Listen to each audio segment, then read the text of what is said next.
What is up, you guys? Nomicon here, bringing you my perspective as to what entertainment is bringing us. And today, I will be reviewing the first Spider Man film, released in theaters on May 3rd, 2002. This film was a worldwide phenomenon. Not only did it break box office records for a superhero movie, this film also set the stage, also set a new standard for future superhero movies. Before this movie even came out, Marvel only had Blade and the first X-Men film. While both films were box office hits, they did not come close to the first Spider-Man film in terms of critical and commercial success. The film stars Tobey Maguire, Willem Dafoe, Kirsten Dunst, and James Franco. The film was directed by Sam Raimi. The film stars Peter Parker, a high school student who was about to graduate who went on a field trip to a lab where they specialized in spiders. He didn't went there alone, as he went there with his friend Harry Osborn, whose father is a very successful scientist, Norman Osborn. He also gets to meet his love interest, Mary Jane Watson, who is one of the most popular people in high school. Peter's a shy nerd, so he was having trouble having a conversation with Mary Jane. Not helping is the fact that he gets bullied quite often. While taking Mary Jane's picture, he got bitten by a radioactive spider. Hours after what happened, he wasn't feeling well, and his body was not reacting very well to it. It got to the point where he was having trouble sleeping.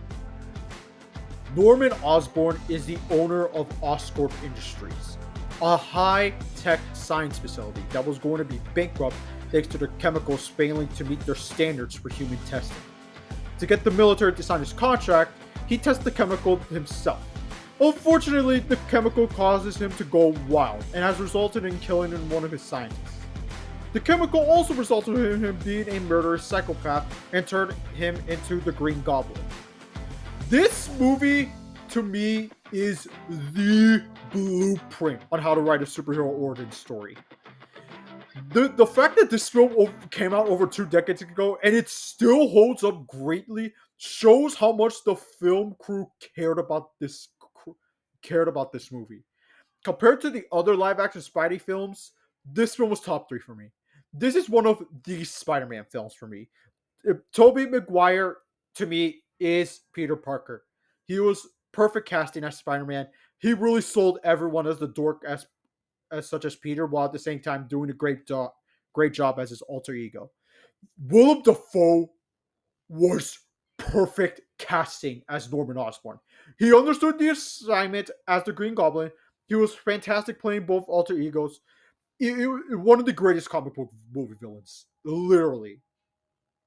Both Spidey and Goblin's power in the movie is presented greatly in this movie. They've shown that they are equally powerful, with one destroying and the other saving. Goblin is the antithesis of Spidey. The action sequences still hold up, I'll say. Yes, it's not as grandiose as the others that came after, but for what it showed at the time, this was great. I will say this film isn't perfect.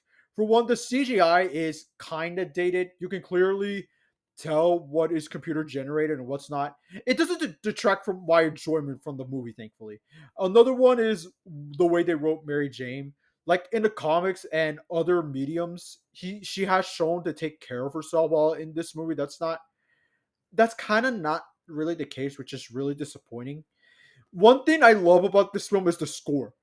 It's amazing how much Danny Elfman revitalized the character from a music perspective, to the point where many people, including myself, sees the movie theme as the Spider-Man theme, as opposed to the '60s theme. Another that I love from this movie is the cinematography. Like the set pieces they use for important scenes are perfection. Like, for example, Spidey's first fight with the Goblin at Times Square, Spidey's first fight with Bonesaw, Spidey's final fight with the Goblin at an abandoned building. It's great.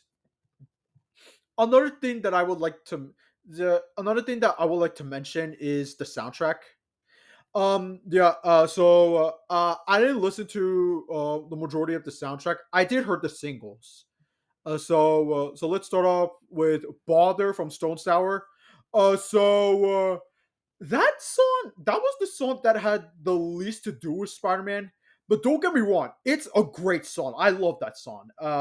I'm a pretty big fan of Corey Taylor, specifically with Slipknot.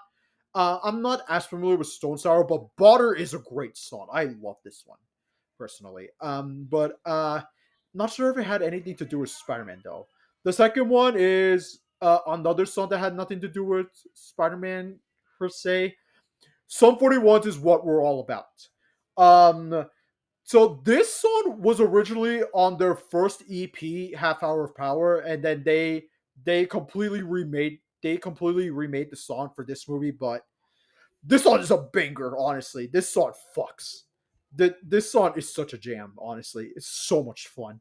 The a lot of the rap, a lot of the it's basically a rap rock song. It is so fucking cheesy, but my god, I wouldn't have it any other way. It's so fun to listen to.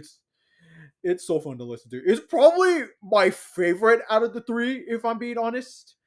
But the last one that I'm going to talk about is by far the most popular of the three, and that is "Hero" by Chad Kroger, or as he pronounced, or as it's properly pronounced, Kruger. But I actually like this one. I'm not I'm not that big of a fan. I'm not huge into Nickelback, but I like this one. It's pretty. I like this one. It's fine enough. And this is by far the best thing Josie Scott is in. If we're being honest here, I don't know much about Saliva, but from the songs I've heard, they're not it. It's not it. But Josie Scott actually sounds fine in Hero. The guitar solo is basic, but it gets the job done. But Hero's a pretty good song. It fits the Spider-Man movie, where as opposed to the other two, we're with what we're all about. There is a case to be made. Butter, there's no relation to Spider-Man. Great song though. All three songs are good. All three songs are good, but that's my review of Spider-Man of the first Spider-Man film. It is the to me this is the definitive comic book origin story. This is how you write a comic book origin story. I I haven't as of the making of this video, I have not seen the first Superman movie. I have seen the first Batman movie from Tim Burton, but it's been a long time, and even then, I don't recall seeing the whole entire thing. But to me, Spy to me, the first Sam Raimi Spider-Man movie is is one of the is a fantastic is while flawed is still a fantastic film. I It's a film that I would highly recommend to anyone who wants to get into comic book movies. This movie is one I would is one of the first movies I would definitely put in. It is absolute. It's so good. It's so good. If you somehow haven't seen it, you owe it to yourself to watch this movie.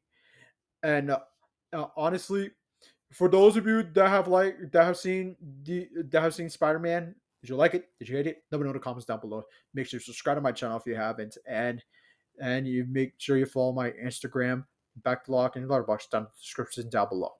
This movie gets an A. This is Nomicon. I'll see you next time. Oh yeah. Also, if you want to watch Spider-Man, it's on Disney Plus, apparently. So if you have a Disney Plus account, please go watch this. Make this your top priority. Trust me, you will not regret it. All right. See you guys.